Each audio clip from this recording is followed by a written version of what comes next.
نحمده ونصلي على رسوله الكريم اما بعد فاعوذ بالله من الشیطان الرجیم بسم اللہ الرحمن الرحیم ربی اشرح لی صدری ویسر لی امری واحلل عقدۃ من لسانی یفقہوا قولی ربی زدنی علما ربی زدنی علما۔ آج مجھے جو عنوان ملا ہے اس کا ہے کہ وائی آئی اسکپ صلاح۔ یہ سوال صرف ایک سوچ نہیں بلکہ امتحان ہے۔ ہم میں سے بہت سے لوگ نماز کی اہمیت نہیں جانتے، لیکن جو جانتے ہیں وہ غفلت اور مصروفیات کی وجہ سے سستی سے اسے ترک کر دیتے ہیں۔ قرآن پاک میں اللہ تعالیٰ نے ارشاد فرمایا، پھر ان کے بعد ایسے لوگ ہوں گے جنہوں نے نماز ضائع کی اور خواہشات کے پیچھے لگ گئے، سو وہ جہنم میں داخل کیے جائیں گے۔ یہ آیت ہمیں بتاتی ہے کہ جو لوگ نماز چھوڑ دیتے ہیں اور غفلت اختیار کر لیتے ہیں وہ روحانی تباہی کا راستہ اختیار کرتے ہیں۔ جو لوگ نماز کو چھوڑتے ہیں ان کا انجام غرنی یعنی جہنم کی وادی ہوگا۔ ایک حدیث میں نبی پاک صلی اللہ علیہ وآلہ وسلم نے ارشاد فرمایا، ہمارے اور کافروں کے درمیان فرق کرنے والی چیز نماز ہے، جو نماز چھوڑ دیتا ہے وہ کفر کرتا ہے۔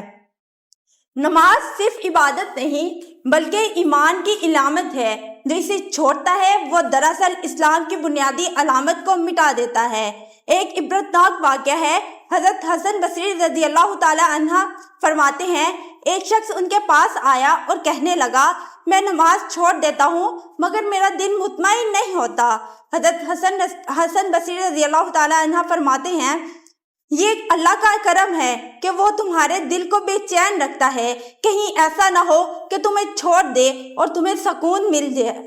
نماز چھوڑنے والا اگر بے چین ہے تو اس کا مطلب ہے کہ اللہ اسے اپنے راستے پر لانا چاہتے ہیں۔ نماز چھوڑنے والے کے لیے دنیا میں کیا اثرات ہوتے ہیں؟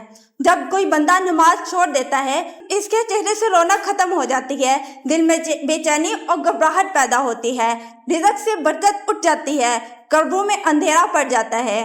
قرآن پاک میں ارشاد ہے، اور جس نے میرے ذکر سے منہ موڑ لیا اس کی زندگی تنگ کر دی جائے گی۔ آخرت اس کے بارے میں ارشاد ہے کہ جب ان سے پوچھا جائے گا کہ تم نے جہنم میں کیوں گئے، وہ کہیں گے کہ ہم نماز نہیں پڑھتے تھے۔ یہ آیات ہمیں واضح کرتی ہیں کہ جہنم میں جانے والوں کا پہلا جرم نماز نہ پڑھنا ہوگا۔ ایک واقعہ ہے، حضرت عمر بن عبدالعزیز رحمۃ اللہ علیہ کے پاس ایک نوجوان کو لایا گیا، وہ نماز چھوڑتا تھا۔ حضرت خلیفہ نے فرمایا، اے نوجوان، اگر تیرے پاس دنیا کی ہر چیز بھی ہو اور نماز نہ ہو تو تیرے پاس کچھ بھی نہیں، اور اگر تیرے پاس کچھ نہ بھی ہو مگر نماز ہو تو غنی ہے۔ ہمارے لیے یہ ساری آیات اور حدیث ہمیں واضح کرتی ہیں کہ ہمیں اگر کبھی سستی یا غفلت ہو جائے تو اللہ سے توبہ کرنی چاہیے اور فوراً نماز کی طرف لوٹنا چاہیے۔